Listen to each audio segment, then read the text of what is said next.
السلام عليكم ورحمة الله. إن الحمد لله رب العالمين، والصلاة والسلام على رسول الأمين وعلى آله وصحبه أجمعين. أما بعد، رب اشرح لي صدري ويسر لي أمري واحلل عقدة من لساني يفقهوا قولي. أعوذ بالله من الشيطان الرجيم. بسم الله الرحمن الرحيم. أولئك يسارعون في الخيرات وهم لها سابقون.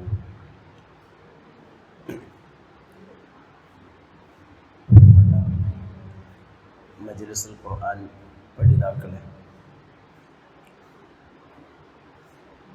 വിശുദ്ധ റമളാനിൻ്റെ പവിത്രമായ ദിനരാത്രങ്ങൾ നമ്മളിൽ നിന്നിങ്ങനെ കൊഴിഞ്ഞുകൊണ്ടിരിക്കുകയാണ്. അതിൻ്റെ മൂന്നിലൊന്ന് ഇപ്പോൾ കഴിഞ്ഞുപോയി. പൂർണ്ണമായിട്ടും കിട്ടാനുള്ള ഒരു തൗഫീഖ് അല്ലാഹു നമുക്ക് പ്രദാനം ചെയ്യുമാറാവട്ടെ.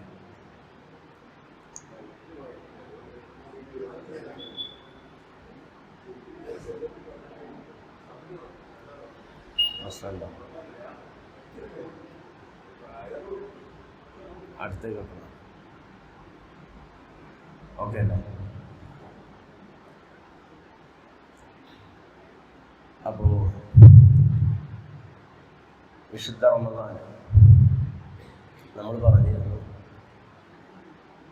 നമ്മുടെ മനസ്സിനെ സംസ്കരിക്കാനുള്ള ഒരു അവസരമായിട്ട് നമ്മളതിനെ ഉപയോഗപ്പെടുത്തണം. സംസ്കരണത്തിൻ്റെ മാസമാണ് എന്നൊക്കെ പറയാറുണ്ട് എന്നും, എങ്ങനെയാണ് നമ്മുടെ മനസ്സിനെ, നമ്മുടെ ആത്മാവിനെ ശുദ്ധീകരിക്കുക എന്നും, അതിനെന്തൊക്കെയാണ് ചെയ്യേണ്ടത് എന്നൊക്കെ നമ്മൾ കഴിഞ്ഞ ആഴ്ചയിൽ നമ്മൾ പറഞ്ഞിരുന്നു. അങ്ങനെ സംസ്കരിച്ചെടുത്താലാണ് വിജയിക്കുക. അത് അഫ്ലഹ മൻ സക്കാഹ നമ്മൾ പറഞ്ഞു. അപ്പോൾ അതൊരു അനിവാര്യതയാണ്, നിർബന്ധമായൊരു കാര്യമാണ്. നമ്മുടെ മനസ്സിനെ ശുദ്ധീകരിക്കുക, ആത്മാവിനെ സംസ്കരിക്കുക എന്നത് ഓരോ വിശ്വാസിയും ചെയ്യേണ്ട കാര്യമാണ്, ചെയ്തുകൊണ്ടേയിരിക്കേണ്ട കാര്യമാണ്. തസ്കിയത്ത്, സംസ്കരണം എന്നാണ് അതിന് പറയുക. ഈ സംസ്കരണം സിദ്ധിച്ച, സംസ്കരണം കിട്ടിയാലുള്ള ഗുണങ്ങൾ എന്തൊക്കെയാണ്? അതിന് കുറച്ച് ഗുണങ്ങളുണ്ട്. നമ്മുടെ മനസ്സിനെ നിയന്ത്രണ വിധേയമാക്കി നമ്മൾ പടച്ചവൻ പറഞ്ഞ ആ ഒരു വഴിയിലൂടെ, ആ ഒരു സിറാത്തുൽ മുസ്തഖീമിലൂടെ പോകാനുള്ള ഒരു മാനസിക അവസ്ഥയിലേക്ക് നമ്മുടെ മനസ്സിനെ പരുവപ്പെടുത്തിയെടുക്കുകയാണ്. എന്ന് പറഞ്ഞാൽ നമ്മുടെ ദേഹേച്ഛകൾക്ക് വഴങ്ങാതെ അള്ളയും റസൂലും എന്താണോ പറഞ്ഞത് ആ ഒരു മാർഗം തിരഞ്ഞെടുക്കാനുള്ള ഒരു മാനസികാവസ്ഥയിലേക്കുള്ള ഒരു വളർച്ചയാണ് ഈ സംസ്കരണം കൊണ്ട് നേടുന്നത്. അങ്ങനെ നേടിയാൽ നമുക്ക് കിട്ടുന്ന ചില ഗുണങ്ങളുണ്ട്. അതിലൊന്ന് സാബിഖും ബിൽ ഖൈറാത്ത്, നന്മകളിൽ മുൻകടക്കുക. കൂടുതൽ നന്മ ചെയ്യാനുള്ള ഒരു ധൃതി, നന്മകളിൽ പങ്കെടുക്കാനുള്ള ഒരു മാനസികാവസ്ഥ, എപ്പോഴുള്ള ചിന്ത അതായിരിക്കും. നല്ലത് ചെയ്യണം, നന്മ ചെയ്യണം. അത് പടപ്പുകൾക്ക് വേണ്ടിയായാലും പടച്ചവന് വേണ്ടിയായാലും ഒക്കെ. പടപ്പുകൾക്ക് വേണ്ടി ചെയ്യുന്നതും അടിസ്ഥാനപരമായിട്ട് പടച്ചവന് വേണ്ടിയല്ലേ. അപ്പോൾ നാട്ടിലൊക്കെ നന്മകളുടെ പ്രവർത്തനങ്ങളിലൊക്കെ മുന്നിലുണ്ടാവും, അതിൽ പങ്കാളിയാവും. എല്ലാ നന്മകളിലും പങ്കാളിത്തം ഉണ്ടാവാനുള്ള ഒരു ശ്രമം ഉണ്ടാവും. ഇത് ഈ സംസ്കരിക്കപ്പെട്ട മനസ്സിൻ്റെ ഒരു കാര്യമാണ്. അതുകൊണ്ട് കിട്ടുന്ന ഒരു ഗുണമാണ്. ഉലൈക യുസാരിഊന ഫിൽ ഖൈറാത്തി വഹും ലഹാ സാബിഖൂൻ. അവർ ധൃതി കാണിക്കുന്നവരാണ് നന്മയിൽ. അതുകൊണ്ട് തന്നെ സ്വർഗാവകാശികളിലും അവർ തന്നെയായിരിക്കും മുന്നിൽ. വിശുദ്ധ ഖുർആൻ പറയുന്നത് അങ്ങനെയാണ്. ഇത് ഉണ്ടാവുക എന്ന് പറയുന്നത്, സ്വഹാബികളുടെ ചരിത്രം പരിശോധിച്ചാൽ പ്രവാചകർ എന്തു പറയുന്നു എന്നുള്ളതായിരുന്നു. അത് ചെയ്യാനുള്ള ഒരു ധൃതി ഉണ്ടല്ലോ. ഓരോ കാര്യങ്ങളും ഒരായത്ത് ഇറങ്ങുമ്പോൾ അത് ജീവിതത്തിൽ പകർത്താൻ അവർ തിടുക്കം കൂട്ടി. പ്രവാചകർ സല്ലല്ലാഹു അലൈഹി വസല്ലം ഒരിക്കൽ ഉമർ റളിയല്ലാഹു അൻഹു പറയാണ്, ഒരിക്കൽ പ്രവാചകർ ഞങ്ങളോട് പറഞ്ഞു, അമറന റസൂലുള്ളാഹി സ്വല്ലല്ലാഹു അലൈഹി വസല്ലം അൻ നതസദ്ദഖ. ഞങ്ങളോട് ഒരിക്കൽ അള്ളാഹുവിൻ്റെ റസൂൽ പറഞ്ഞു, സ്വതക്ക ചെയ്യണം, സ്വതക്ക ചെയ്യാൻ പറഞ്ഞു. അപ്പോൾ ഞങ്ങളൊക്കെ അതിനു വേണ്ടി എന്താണോ കയ്യിലുള്ളത് അത് കൊണ്ട് കൊടുക്കാൻ എല്ലാവരും പോയി. അപ്പോൾ ഉമർ റളിയല്ലാഹു അൻഹു പറയാണ്, ഞാനൊരു തീരുമാനമെടുത്തു, എല്ലായ്പ്പോഴും അബൂബക്കറാണ് മുൻകടക്കുന്നത്, അബൂബക്കറാണ് ജയിക്കുന്നത്. അപ്പോൾ ഇപ്രാവശ്യം എനിക്ക് അബൂബക്കറിനെ പരാജയപ്പെടുത്തണം. അതിന് വേഗം സമ്പത്തിൻ്റെ പകുതിയുമായി പ്രവാചകരുടെ സന്നിധിയിലെത്തി. അപ്പോൾ പ്രവാചകർ ചോദിക്കുന്നുണ്ട്,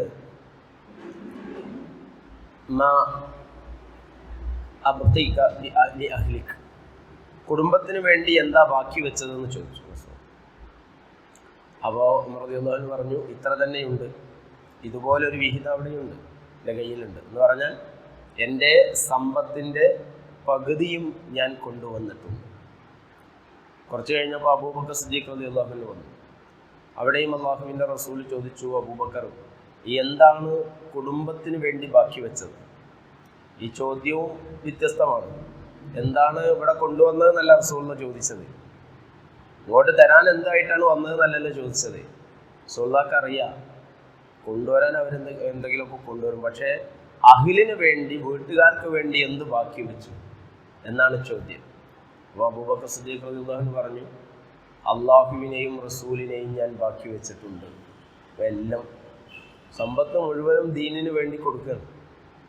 അപ്പോൾ ഉമർ റളിയല്ലാഹു അൻഹു പറയാണ്, ലാ അസ്ബഖുഹു ഇലാ ഷൈഇൻ അബദ, ഒരു കാര്യത്തിലും ഒരിക്കലും അബൂബക്കറിനെ ജയിക്കാൻ എനിക്ക് കഴിയൂല എന്ന്. അപ്പോൾ ഈ ഒരു മത്സരം അത് ആ സാബിഖും ബിൽ ഖൈറാത്ത്, നന്മകളിൽ മുന്നേറുക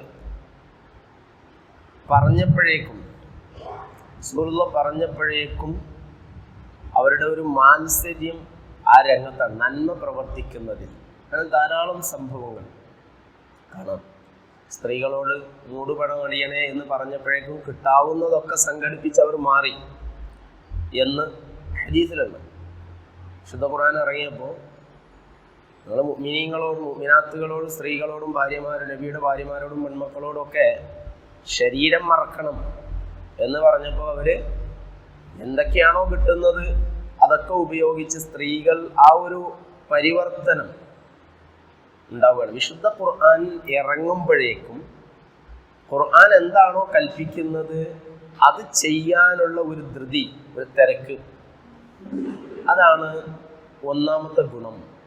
ഈ സംസ്കരിക്കപ്പെട്ട മനസ്സാണെങ്കിൽ നന്മയിൽ നമ്മൾ പിന്നോട്ടുണ്ടാവില്ല, നന്മയിലൊക്കെ മുന്നോട്ടായിരിക്കും. ഒരു പ്രയാസകരമായിട്ടോ അല്ലെങ്കിൽ ഞാൻ കുടുങ്ങിയിട്ട് ചെയ്യുക എന്നുള്ളതല്ല. പിന്നെന്തിനാണ്?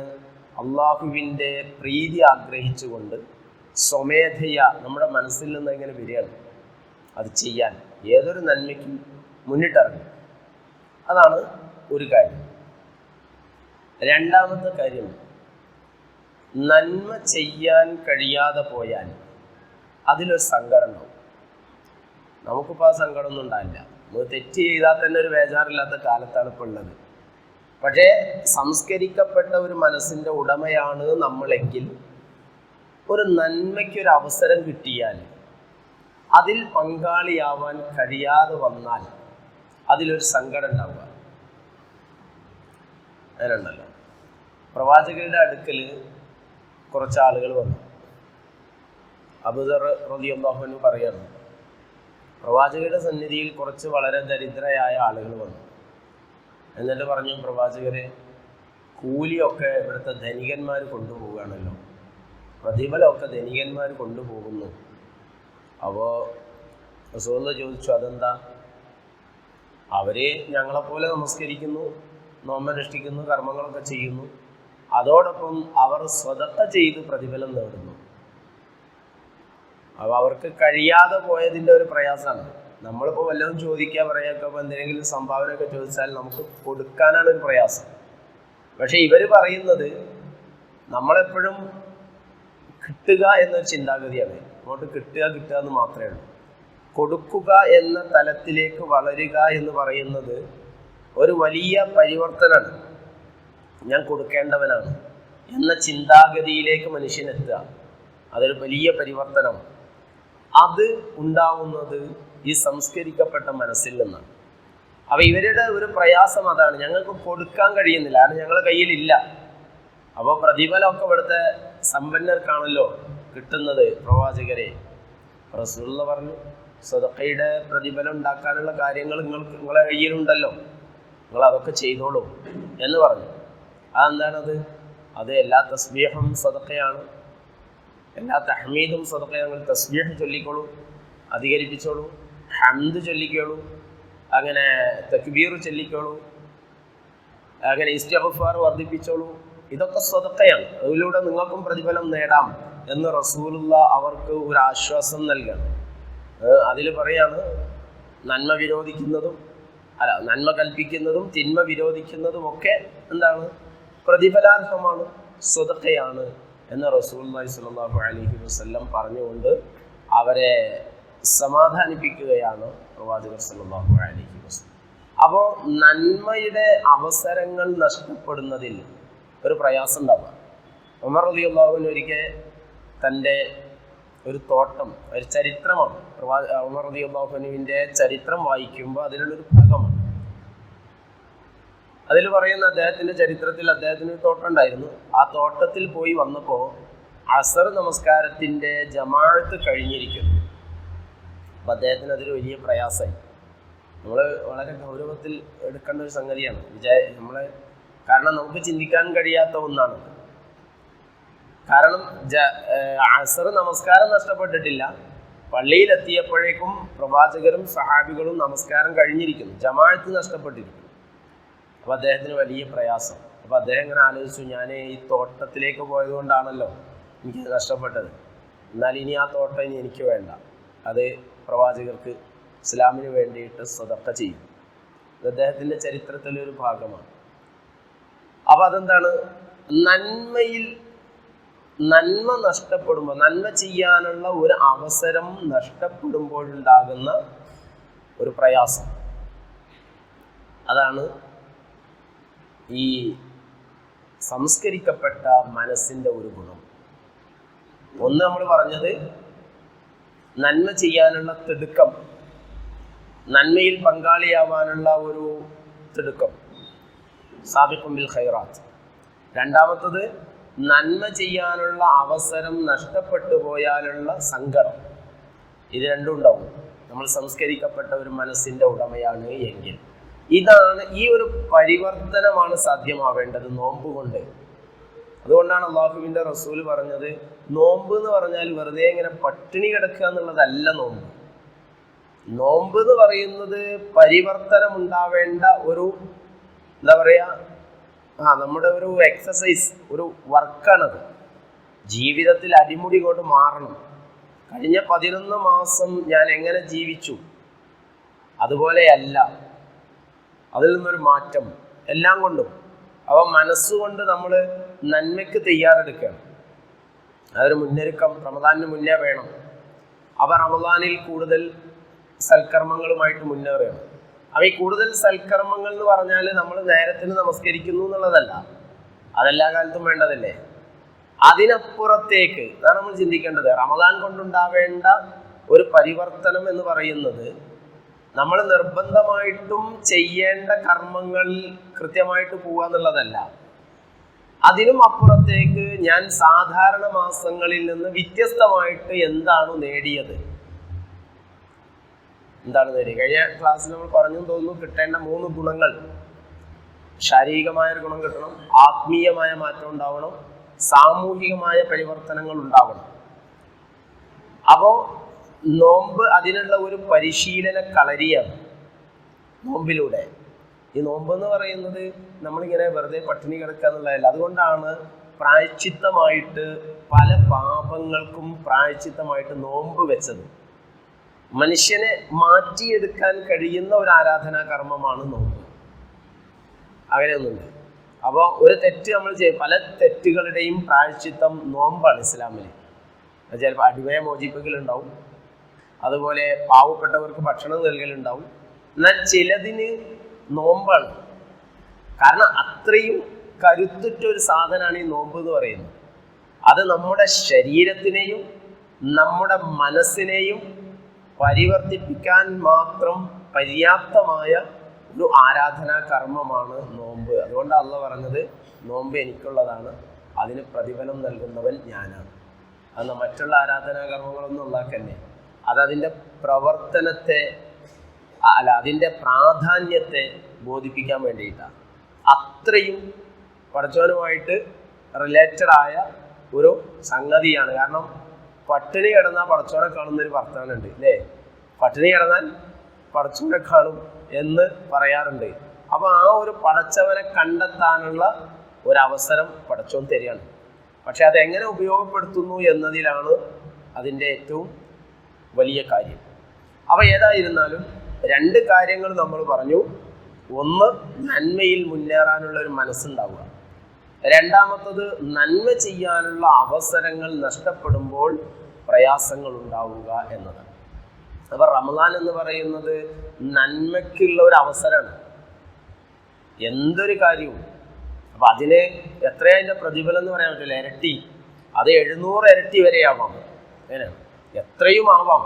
നമ്മൾ ചെയ്യുന്ന ഒരു കർമ്മം അത് ഈമാനും ഇഹ്തിസാബും ആയിരിക്കണം അതിൻ്റെ അടിസ്ഥാനം എന്നുള്ള ഒറ്റ ഷർത്തേ ഉള്ളൂ. ചെയ്യുന്ന ഏതൊരു കർമ്മവും ആളുകളെ ബോധിപ്പിക്കാനല്ല, മറിച്ച് അള്ളാഹുവിൻ്റെ തൃപ്തിക്ക് വേണ്ടി, വജ്ഹിന് വേണ്ടിയാവുക എന്നതാണ്. അപ്പോൾ ഈ പറഞ്ഞ തലത്തിലേക്ക് നമുക്ക് ഉയരാൻ കഴിയും. അതാണ് രണ്ട് കാര്യങ്ങൾ. മൂന്നാമത്തത്, തെറ്റ് ചെയ്തു പോയാലുള്ള ഖേദം. ഇന്ന് അതുപോലും നഷ്ടപ്പെടാം. മറ്റ് രണ്ട് കാര്യങ്ങൾ പോട്ടെ, നന്മയിൽ മുന്നേറുന്നതും നന്മ ചെയ്യാനുള്ള അവസരം നഷ്ടപ്പെടുമ്പോൾ ഉണ്ടാകുന്ന ദുഃഖവും മാറ്റിവെച്ചാൽ തന്നെ ഇന്ന് നമ്മുടെ സമൂഹത്തിൽ നഷ്ടപ്പെട്ടുകൊണ്ടിരിക്കുന്ന ഒന്നാണ് പാപം ചെയ്താലുണ്ടാകുന്ന ഖേദം, ദുഃഖം. ഒരു തെറ്റ് സംഭവിച്ചു പോയി, ആർക്കും ദുഃഖമല്ല, എല്ലാവരും ന്യായീകരിക്കാൻ, തെറ്റുകളെ ന്യായീകരിച്ചുകൊണ്ടിരിക്കുകയാണ്. അത് നേതാക്കന്മാർ വരെ അങ്ങനെയാണ്. തെറ്റ് സമ്മതിക്കാൻ ആർക്കും മനസ്സില്ല. അതുകൊണ്ട് തന്നെ തെറ്റുകൾ ഇങ്ങനെ ലഘൂകരിക്കപ്പെട്ടുകൊണ്ടിരിക്കുകയാണ്. പഴയ കാലത്ത് അത്ര ഗൗരവമൊന്നും പല തെറ്റുകൾക്കും ആരും കൊടുക്കുന്നില്ല അല്ലേ? ഇപ്പോൾ ഒരു മദ്യപിക്കുക എന്ന് പറയുന്നത് ഇന്നത്തെ കാലത്ത് അത്ര വലിയൊരു പ്രശ്നമില്ല എന്നുള്ളിടത്താണ്. ചിലരൊക്കെ പറയും, ആരാപ്പം ഇന്നത്തെ കാലത്ത് മദ്യപിക്കാത്തത്? ഒരു നിസ്സാരവൽക്കരണം, പാപങ്ങളെ നിസ്സാരവൽക്കരിക്കുക എന്ന് പറയുന്നത് തന്നെ വലിയ പ്രയാസമാണ്. ചെറിയ ചെറിയ പാപങ്ങളെ തന്നെ അള്ളാഹുവിൻ്റെ റസൂൽ ആയിഷ ബീവിയോട് പറഞ്ഞു, ആയിഷ, ചെറിയ പാപങ്ങളെ സൂക്ഷിക്കണേ. നമ്മൾ നിസ്സാരമായിട്ട് കരുതുന്ന മുഹഖിറാത്തുദ്ദുനൂബ്, ഈ ചെറിയ നിസ്സാരമായി കരുതുന്ന പാപങ്ങളെ സൂക്ഷിക്കണേ അള്ളാഹുവിൻ്റെ റസൂൽ എന്നിട്ട് പറഞ്ഞു. അത് ഒരു വഴിയാത്രയിൽ ഒരു ഭാഗത്ത് തമ്പടിച്ച ഒരു വിഭാഗത്തെ പോലെയാണ്. അവരെ ഒരു ഭാഗത്ത് തമ്പടിച്ചു യാത്രക്കാരാണ്. അവർക്ക് ഭക്ഷണം പാകം ചെയ്യാനുള്ള വിറക് ശേഖരിക്കുകയാണ്. ആ വിറക് ശേഖരിക്കുന്നത് പോലെ അങ്ങനെ ആളുകൾ കുറേശ്ശെ ചെറിയ ചെറിയ ചുള്ളിക്കമ്പുകൾ ശേഖരിച്ച് കൊണ്ടുവന്നാൽ ആ ഒരു യാത്രാ സംഘത്തിന് ആവശ്യമായ ഭക്ഷണം പാകം ചെയ്യാൻ പര്യാപ്തമായ ഒരു വിറക് അവർക്ക് ശേഖരിക്കാൻ കഴിയും. എല്ലാവരും കുറേശ്ശെ കൊണ്ടുവരുന്നുള്ളൂ. പക്ഷേ എല്ലാവരും കുറേശ്ശെ കൊണ്ടുവന്ന അവസാനം എന്താവും? അതൊരു വലിയ കൂട്ടമാകും.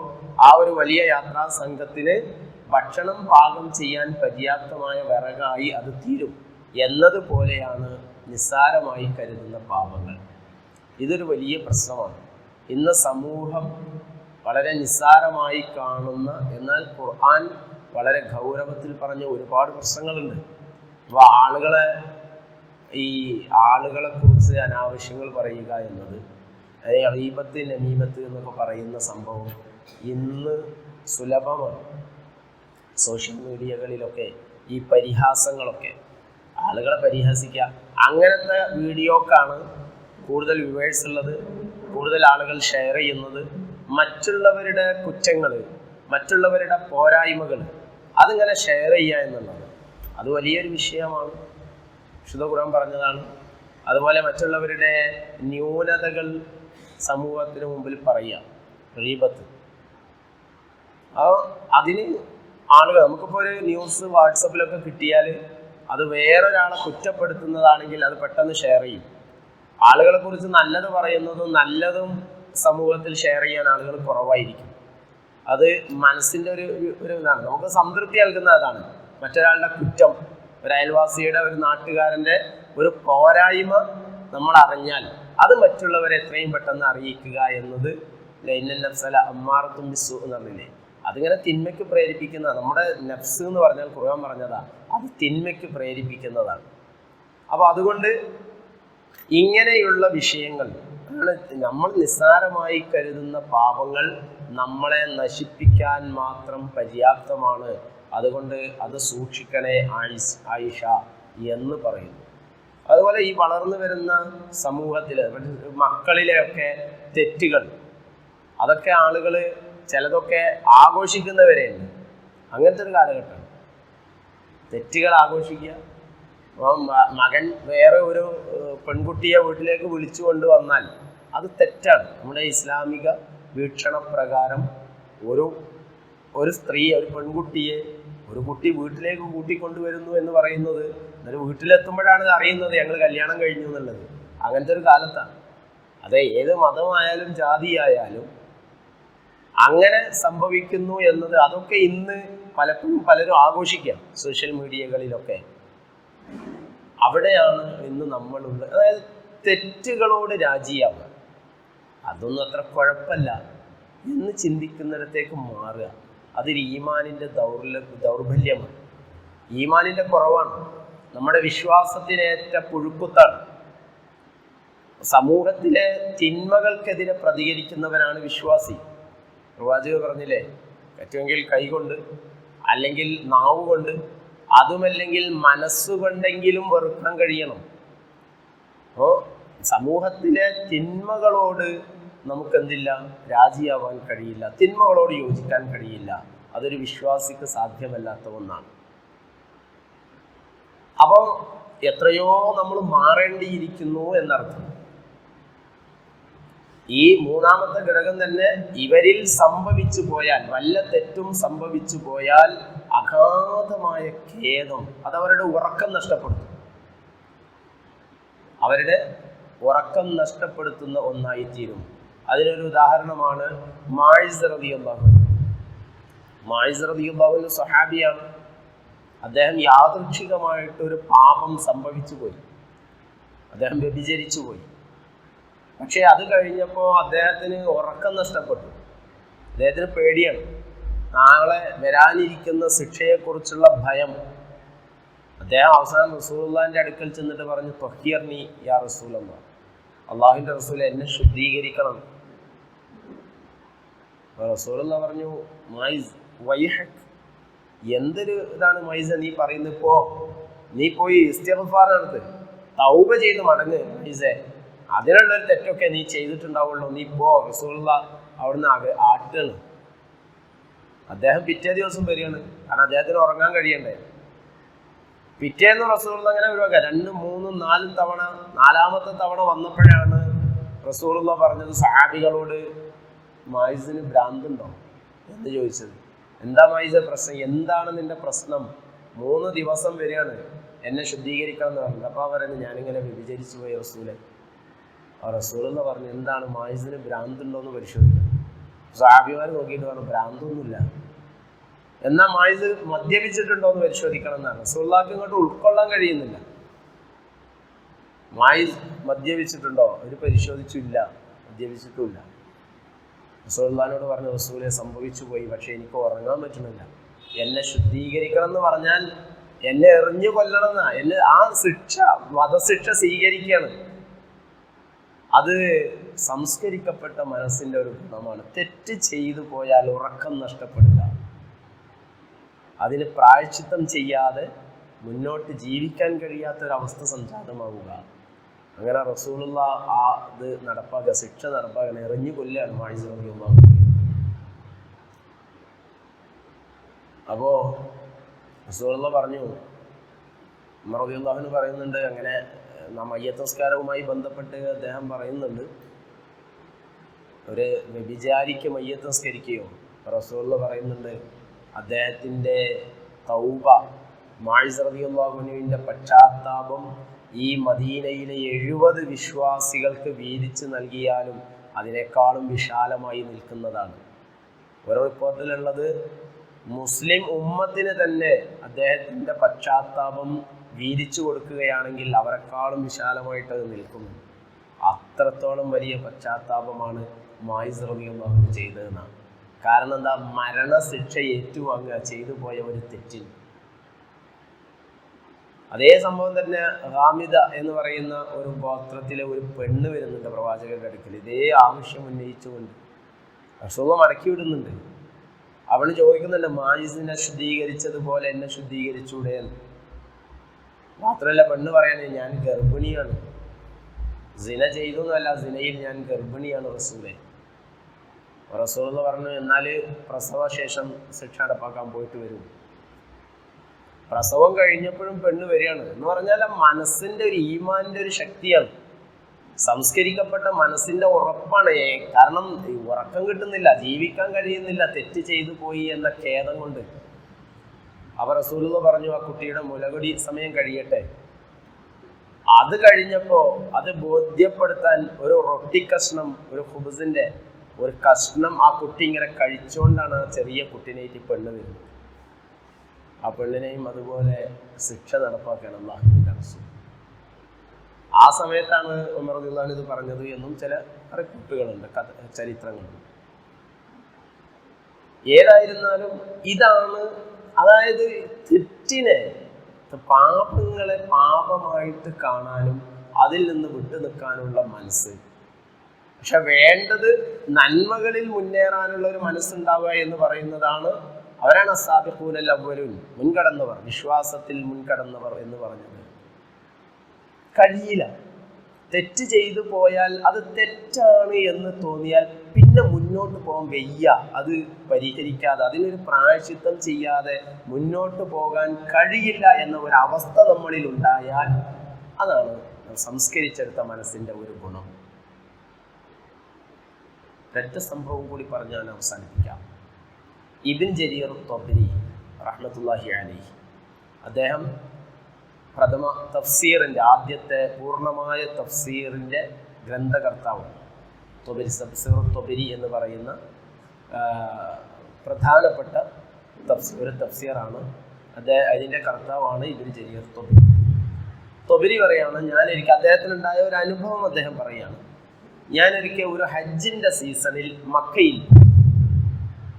മക്കയിൽ പോയപ്പോൾ ഒരു ഖുറാസാനി എന്ന് പറഞ്ഞാൽ ഖുറാസാൻ പ്രദേശത്ത് നിന്ന് ഹജ്ജിന് വന്ന് ഒരാൾ, ഹജ്ജിനോ അല്ലെങ്കിൽ ആ സമയത്ത് അവിടെ വന്ന് ഒരു മനുഷ്യൻ, അയാൾ പള്ളിയിൽ നിന്ന് എഴുന്നേറ്റ് നിന്ന് പറയാണ്, എൻ്റെ ഒരു 1000 ദീനാർ അടങ്ങിയ ഒരു കിഴി നഷ്ടപ്പെട്ടു പോയിട്ടുണ്ട്, അത് കിട്ടുന്ന ആളുകൾ എനിക്ക് തിരിച്ചു തരണം, അള്ളാഹുവിനെ ആലോചിച്ച് അവർക്ക് അള്ളാഹു പ്രതിഫലം നൽകും, അത് തന്നില്ലെങ്കിൽ ഞാൻ അള്ളാഹുവിൻ്റെ കോടതിയിലേക്ക് അത് മാറ്റി വെക്കുന്നു എന്ന് പറഞ്ഞു.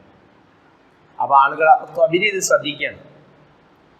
അപ്പോൾ ഇത് കഴിഞ്ഞ് ഇദ്ദേഹം പുറത്ത് വരുമ്പോൾ ഒരു പ്രായമായ ഒരാൾ വന്നിട്ട് അദ്ദേഹത്തോട് പറയാണ്, നിങ്ങൾക്ക് 1000 ദീനാർ നഷ്ടപ്പെട്ടു എന്ന് പറഞ്ഞു.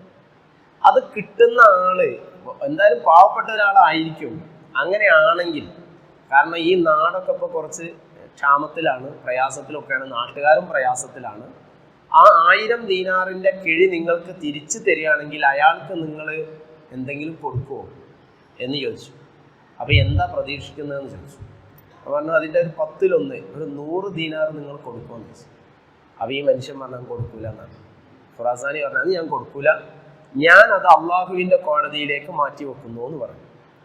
അങ്ങനെ പിറ്റേ ദിവസം വന്നപ്പോഴും ഇമാം ത്വബരി പറയാണ്, പിറ്റേ ദിവസവും ഇയാൾ വിളിച്ച് പറയാണ്, എൻ്റെ 1000 ദീനാർ അടങ്ങുന്ന ഒരു പണക്കിഴി നഷ്ടപ്പെട്ടിട്ടുണ്ട്, അത് കിട്ടിയവർ തിരിച്ചു തരണം, അവർക്ക് അള്ളാഹു പ്രതിഫലം നൽകും, ഇല്ലെങ്കിൽ ഞാനത് അള്ളാഹുവിൻ്റെ കോടതിയിലേക്ക് മാറ്റി വെക്കുന്നു. അപ്പോഴും അതേ ദിവസം തന്നെ ഇതുപോലെ കഴിഞ്ഞ ദിവസം വന്ന വൃദ്ധനായ ഒരാൾ വന്നിട്ട് ചോദിക്കുകയാണ്, എന്നാ നിങ്ങൾ 100 കൊടുക്കണ്ട, ഒരു 10 ദീനാറെങ്കിലും കൊടുക്കുമെന്ന് ചോദിച്ചു. അപ്പോൾ അയാൾ പറഞ്ഞില്ല, ഞാൻ കൊടുക്കൂല എന്നാണ്. അത് തന്നില്ലെങ്കിൽ ഞാൻ അള്ളാഹുവിൻ്റെ കോടതിയിലേക്ക് മാറ്റി വെച്ചു. അപ്പോൾ ഈ ദിവസങ്ങളിലൊക്കെ ത്വബീരി ഇവരെ രണ്ടുപേരെ ഇങ്ങനെ വീക്ഷിക്കാൻ. 3-ാമത്തെ ദിവസവും ഇതുപോലെ വിളിച്ചു പറയുന്നു. ഈ മനുഷ്യൻ വന്നിട്ട് ചോദിക്കുകയാണ്, നിങ്ങൾ 1 ദീനാറെങ്കിലും കൊടുക്കുമോ, എന്നാലെങ്കിലും ചിലപ്പോൾ ആ കിട്ടുന്ന ആളുടെ കുടുംബത്തിന് അതൊരു ആശ്വാസമാവും എന്ന്. അപ്പോൾ സംഭവം ഈ മനുഷ്യന് ആ കിഴി കിട്ടിയിട്ടുണ്ട്. ഈ വൃദ്ധനായ ഈ പാവപ്പെട്ട മനുഷ്യന് അത് കിട്ടിയിട്ടുണ്ട്. അയാൾക്ക് അതിൽ നിന്ന് എന്തെങ്കിലും കിട്ടുക, അത്രയും ദാരിദ്ര്യമാണ്. അദ്ദേഹം വീട്ടിൽ വന്നിട്ട്, അബൂ റിയാസ് എന്നാണ് അദ്ദേഹത്തിൻ്റെ പേര്.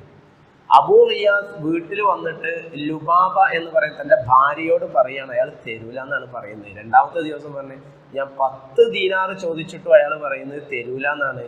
അതുകൊണ്ട് ഇനി ഈ കിഴി ഇവിടെ വെക്കാൻ എനിക്ക് കഴിയില്ല, ഇത് കൊടുക്കാന്നറിയും. അപ്പോൾ ഭാര്യ പറയുന്നുണ്ട്, ഇത് ഹജ്ജിൻ്റെ സീസണല്ലേ, നിങ്ങൾ കുറച്ച് പണം എടുത്തിട്ട് എന്തെങ്കിലും ഒരു കച്ചവടം ചെയ്യും, എന്നാൽ അദ്ദേഹം പോകാനാകുമ്പോൾ നമുക്ക് ആ പണം തിരിച്ചു കൊടുക്കാമെന്ന് ഉറപ്പാണ്. കാരണം ഹജ്ജിൻ്റെ സീസണിൽ എന്തായാലും കച്ചവടം ഉണ്ടാവും, നമുക്ക് ലാഭവും കിട്ടും, അയാളുടെ പണം തിരിച്ചു കൊടുക്കുകയും ചെയ്യാം.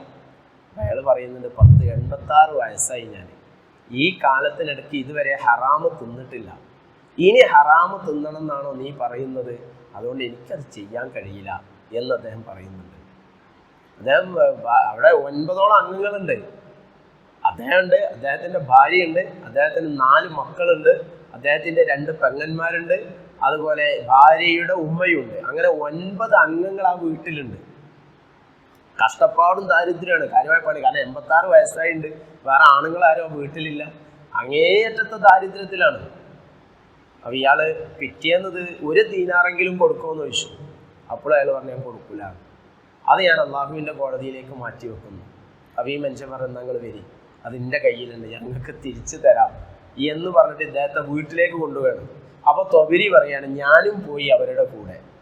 ത്വബരി ഈ 3 ദിവസം ഈ മനുഷ്യനെങ്ങനെ നിരീക്ഷിക്കുകയും അദ്ദേഹത്തിൻ്റെ പുറകെ പോയി വീട്ടിൽ നടക്കുന്ന സംഭാഷണങ്ങളൊക്കെ കേൾക്കുക. അതായത് അദ്ദേഹം പറയുന്നുണ്ട്, ത്വബരി പറയുന്നുണ്ട്. അപ്പം അദ്ദേഹം ഇവരുടെ കൂടെ അദ്ദേഹം കൂടി, ഞാനുണ്ട് എന്ന് പറഞ്ഞിട്ട് കൂടി. അങ്ങനെ അവിടെ വീട്ടിൽ ചെന്നു, ആ പണം എടുത്ത് കൊടുക്കുകയാണ്, ആ കിഴി എടുത്ത് കൊടുക്കുകയാണ്. അപ്പോൾ ഈ മനുഷ്യൻ പറയാണ്, ഈ കിഴി എനിക്ക് വേണ്ട, നിങ്ങൾ വെച്ചോളൂ, ഞാൻ നിങ്ങളെ കൂടെ വന്നത് നിങ്ങളുടെ കാര്യങ്ങൾ അറിയാൻ വേണ്ടിയിട്ടാണ്.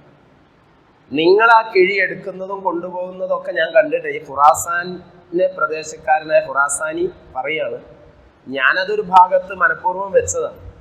എൻ്റെ പിതാവ് മരണക്കിടക്കയിൽ നിന്ന് എനിക്ക് 3000 ദീനാർ തന്നു. എന്നിട്ട് എന്നോട് പറഞ്ഞു, ഇതിൻ്റെ 1/3 1000 ദീനാർ നീ ഏറ്റവും അർഹമായ ആളുകൾക്ക് സ്വതക്ക ചെയ്യണം, കൊടുക്കണം, അതിനുവേണ്ടി എന്നെ ഏൽപ്പിച്ചതാണ്. അപ്പം ഞാനത് എങ്ങനെ കണ്ടെത്തും ഒരു പാവപ്പെട്ട മനുഷ്യനെ എന്ന് ആലോചിച്ച് നടക്കുകയാണ്. അവിടെയാണ് നിങ്ങളിത് കൊണ്ടുപോകുന്നതൊക്കെ ഞാൻ കാണുന്നത്. അപ്പം നിങ്ങളുടെ അവസ്ഥ ഞാൻ മനസ്സിലാക്കി, ഇതിന് ഏറ്റവും അർഹൻ നിങ്ങളാണ്, അതുകൊണ്ട് നിങ്ങൾ എടുത്തോളൂ എന്ന് പറഞ്ഞിട്ട് ആ മനുഷ്യൻ പറയുന്ന ഒരു ഡയലോഗ് ഉണ്ട് അതിൽ. ഇത് കൊടുക്കുമ്പോൾ, ഇത് നിങ്ങൾ കൊണ്ടുപോയിക്കോളൂ, ഈ പണം എന്നെ ഉറങ്ങാൻ സമ്മതിക്കണം. അപ്പം അദ്ദേഹം പറയാം, എനിക്ക് ഉറക്കം നഷ്ടം, ഈ കിഴി എൻ്റെ കയ്യിൽ എന്ന് കിട്ടിയോ അന്ന് മുതൽ ഞാൻ ഉറങ്ങിയിട്ടില്ല. അത് മനസ്സ് സംസ്കരിക്കപ്പെട്ട ആളുകളുടെ ഒരു ഗുണമാണ്. പാപം ചെയ്തു പോയാൽ ഉറക്കം നഷ്ടപ്പെടുക എന്ന്. അപ്പോൾ ത്വബരി പറയാണ്, ഇത് കിട്ടിയിട്ട് അയാൾ വലിയ സന്തോഷത്തിലാണ്. അപ്പോൾ ത്വബരി ഇതിന് സാക്ഷിയാവുകയാണ്. എന്നിട്ട് അദ്ദേഹം ആ ഖുറാസാനി ഇതൊക്കെ പറഞ്ഞു, അദ്ദേഹത്തിന് വേണ്ടി അയാൾ പ്രാർത്ഥിക്കുന്നുണ്ട്. അദ്ദേഹത്തിന് പിതാവിന് വേണ്ടി, അദ്ദേഹത്തിനും വേണ്ടിയിട്ട് അല്ലാഹു പുറത്തു കൊടുക്കട്ടെ, ഹൈറുണ്ടാവട്ടെ എന്നൊക്കെ പ്രാർത്ഥിച്ച് ആ മനുഷ്യൻ തിരിച്ചു പോവുകയാണ്. അങ്ങനെ ത്വബരി നോക്കുമ്പോൾ ഇയാൾ ഈ 1000 ദീനാർ ഈ 9 ആൾക്കും വീതിച്ചു കൊടുക്കുകയാണ്. 3 മക്കൾക്കും ഉമ്മക്കും എല്ലാവർക്കും 100 ദീനാർ വീതം അങ്ങനെ കൊടുത്തു. ത്വബരി പറയാം. അപ്പം നോക്കുമ്പോൾ അവസാന സഞ്ചിയിൽ എത്ര ബാക്കിയുണ്ട്? 9 ആൾക്ക് 1000 ദീനാർ കൊടുത്താൽ എത്ര ഉണ്ടാവും ബാക്കി? 100 ദീനാർ സഞ്ചിയിലുണ്ട്. ത്വബരി പറയാണ്, ഇയാൾ എന്ത് ചെയ്ത് അത് എനിക്ക് തന്നു, നിങ്ങൾക്കും കിടക്കട്ടെ. അത്രയും ആർത്തിയൊന്നുമില്ല മനുഷ്യന്, എല്ലാവർക്കും വീതിച്ചു കൊടുക്കുകയാണ്. അങ്ങനെ ത്വബരി പറഞ്ഞ, എനിക്കത് വലിയ സന്തോഷമായി. പിന്നീട് ഞാൻ ആ 100 ദീനാറും ഇൽമിന് വേണ്ടി ഉപയോഗിച്ചു എന്നാണ് അദ്ദേഹത്തിൻ്റെ തഫ്സീറൊക്കെ. ഈ ത്വബരി തഫ്സീർ എഴുതാനൊക്കെ അതാണ്, അതിലെ പണമാണ് ഉപയോഗിച്ചതെന്നൊക്കെയാണ് പറയുന്നത്. അദ്ദേഹം പറയാണ്, ഇൽമിന് വേണ്ടി, ഇൽമ് കിട്ടാൻ വേണ്ടിയിട്ടുള്ള യാത്രകൾക്കും അതിനു വേണ്ട അത് എഴുതാനുള്ള പിന്നെ കടലാസ് പോലുള്ള സംഗതികൾക്കൊക്കെ ഞാൻ ആ പണമാണ്, അതെനിക്ക് വലിയ സന്തോഷമായി എന്ന് അദ്ദേഹം പറയുന്നുണ്ട്. അപ്പൊ ഇവിടെ ഈ പണം അദ്ദേഹത്തിന് കിട്ടിയതോടുകൂടി അദ്ദേഹത്തിന്റെ ഉറക്കം നഷ്ടപ്പെടുക. അദ്ദേഹത്തിന് അത് അദ്ദേഹത്തെ പ്രേരിപ്പിക്കുന്നുണ്ട്. അദ്ദേഹത്തിന്റെ ദാരിദ്ര്യവും അദ്ദേഹത്തിന്റെ ഭാര്യയും അത് ഉപയോഗിക്കാൻ അദ്ദേഹത്തെ പ്രേരിപ്പിക്കുന്നുണ്ട്. പക്ഷേ സംസ്കരിക്കപ്പെട്ട ഒരു മനസ്സിന്റെ ഉടമയായതുകൊണ്ട് അതിൽ നിന്ന് ഒരു ദീനാറും എടുക്കാൻ അദ്ദേഹത്തിന്റെ മനസ്സ് സമ്മതിക്കുന്നില്ല. അതാണ് സംസ്കരിക്കപ്പെട്ട ഒരു മനസ്സിന്റെ ഗുണം. പിന്നെ തൊബരി പറയുന്നുണ്ട്, ഞാനൊരു 16 വർഷം കഴിഞ്ഞതിന് ശേഷം ഞാൻ അവിടെ പോയി നോക്കി, മക്കയിൽ പോയി ഈ മനുഷ്യനെ അന്വേഷിച്ചു പോയി.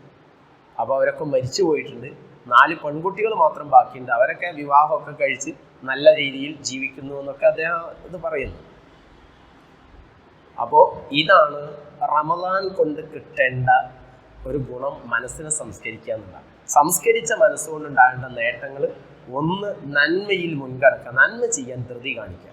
2, നന്മ ചെയ്യാനുള്ള അവസരം നഷ്ടപ്പെട്ടു പോയാൽ ഭയങ്കര സങ്കടം ഉണ്ടാവുക. 3-മത്തത് വളരെ പ്രധാനമാണ്, തെറ്റ് സംഭവിച്ചു പോയാൽ അങ്ങേയറ്റത്തെ ഖേദമുണ്ടാവുക. ഇതാണ് നമ്മളിപ്പോൾ ഈ കണ്ടതൊക്കെ ഉദാഹരണങ്ങളിലൂടെ നമ്മൾ മനസ്സിലാക്കിയത്. അതുകൊണ്ട് ആ ഒരു സംസ്കരണത്തിലേക്ക് അള്ളാഹു നമ്മളെ വളർത്തുമാറാവട്ടെ.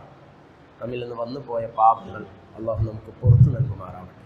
നമ്മിൽ നിന്ന് രോഗികളായ ആളുകൾക്ക് അള്ളാഹു രോഗശമനം നൽകി അനുഗ്രഹിക്കുമാറാവട്ടെ. ഒരുപാട് ആളുകളുടെ പ്രയാസത്തിൽ നമ്മുടെ അമ്മൂട്ടിമാഷ പോലുള്ള നമുക്കറിയാം. അമ്മൂട്ടിമാഷ ഇതിൻ്റെ ഒരു ഫൗണ്ടർ എന്ന് തന്നെ നമുക്ക് പറയാം, സ്ഥാപകനായി മജീസുൽ ഖുർആൻ. അദ്ദേഹം രോഗത്തിലാണ്. അള്ളാഹു അദ്ദേഹത്തിന് ആരോഗ്യവും ദീർഘായുസ്സും നൽകുമാറാവട്ടെ. രോഗങ്ങൾക്ക് അള്ളാഹു സുഖപ്പെടുത്തി കൊടുക്കുമാറാവട്ടെ. അങ്ങനെ ദുആ കൊണ്ട് വസിയത്ത് ചെയ്ത് നമ്മുടെ കൂട്ടത്തിൽ തന്നെ ഒരുപാട് ആളുകളാണ്, പലരും പ്രയാസത്തിലാണ്. അവർക്കൊക്കെ അള്ളാഹു ആഫിയത്ത് നൽകുമാറാവട്ടെ, ആരോഗ്യം പ്രദാനം ചെയ്യുമാറാവട്ടെ.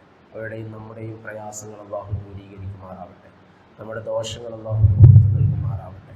നമ്മിൽ നിന്ന് മരണപ്പെട്ടു പോയ ആളുകൾക്ക് അള്ളാഹു മഗ്ഫിറത്തും റഹ്മത്തും നൽകി അനുഗ്രഹിക്കുമാറാവട്ടെ. ربنا آتنا في الدنيا حسنة وفي الآخرة حسنة وقنا عذاب النار. ربنا تقبل منا إنك أنت السميع العليم وتب علينا إنك أنت التواب الرحيم. وآخر دعوانا أن الحمد لله رب العالمين. السلام عليكم.